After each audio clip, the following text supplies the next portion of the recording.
कह रहे हैं ये शाम संस्मरणात् पुंसाम, ये सबके सुनने योग्य बात है, इसलिए मैं कह रहा हूं। परीक्षित जी कह रहे हैं, बोले महाराज आप जैसे संतों का घर बैठ करके हम लोग सुन लेना तो ही हमारे सारे पाप नष्ट हो जाते हैं, लेकिन आप जैसे संत यदि प्रत्यक्ष रूप में सामने आकर के खड़े हो जाएं, चरण छूने को मिल जाएं, चरण को धोने का अवसर मिल जाए, तो महाराज ऐसा ही समझना चाहिए कि साक्षात हरि आए हैं हमारे घर पर। समझ में आ रही है बात? अभी नहीं आई। सुखदेव जी कह रहे हैं, परीक्षित कह रहे हैं, प्रभु आप जैसे संतों का हमें दर्शन भले ही ना हो, दूर बैठे बैठे केवल आपका नाम भी यदि सुन लेना तो भी हमारा जीवन उद्धार हो जाता है, लेकिन ऐसे संतों का दर्शन मिल जाए तो क्या कहना। आप कहोगे ऐसा कुछ नहीं होता, क्योंकि यहां पर इस प्रकार लिखा है, घर पर बिस्तर पर पड़े पड़े भी यदि किसी संत का नाम ले दिया जाए तो भी आपके पाप नष्ट हो जाते हैं। संतों का स्मरण मात्र पाप नष्ट कर देता है। प्रमाण दें? आज का समाज प्रामाण्यवाद बहुत है, प्रमाण चाहिए। अब देखो, हमारे भारत भूमि पर 500 वर्ष पहले एक महात्मा पधारे थे, उनका नाम था गोस्वामी तुलसीदास।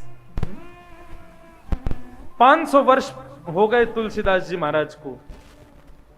आज 500 वर्ष बाद भी हमारी भारत भूमि में करोड़ों लोग रोज तुलसीदास जी को याद करते हैं और अपने जीवन को सफल बनाते हैं।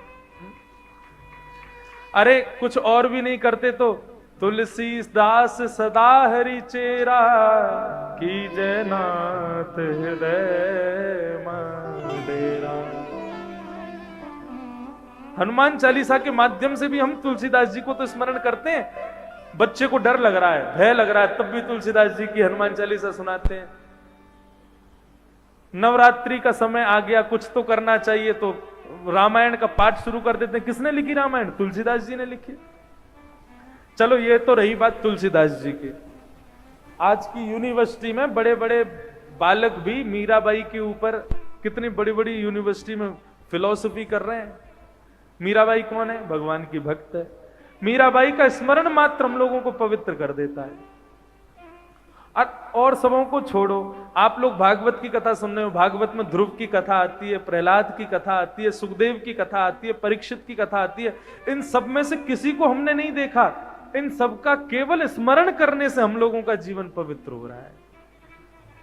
तो यहां जो परीक्षित कह रहा है वो बात बड़ी बहुत ऊंची है। वे कह रहे हैं आप जैसे संतों का घर बैठ के स्मरण मनुष्य को पवित्र कर देता है, दर्शन मिल जाए तो कहना ही क्या। अभी रायपुर से खबर आ जाए कि रायपुर के हवाई अड्डे पर साक्षात तुलसीदास जी महाराज प्रकट होकर के दर्शन दे रहे हैं, तो आप सब कथा छोड़ के भाग जाओगे। सब कहोगे व्यास जी आप बैठे रहो, कल सुना देना कथा। अभी तुलसीदास जी महाराज जिनको हम सालों से सुन रहे हैं वो प्रकट होकर दर्शन दे रहे हैं, हमको उनके दर्शन करयान दो। होगा कि नहीं होगा? ऐसा तो है नहीं आप फिर भी बैठे रहोगे। तो जिन संतों का स्मरण इतना पवित्र होता है, उन संतों के दर्शन कितने पवित्र होंगे। प्रभु मेरे तो सारे पाप धुल गए, मैं तो मुक्त हो गया।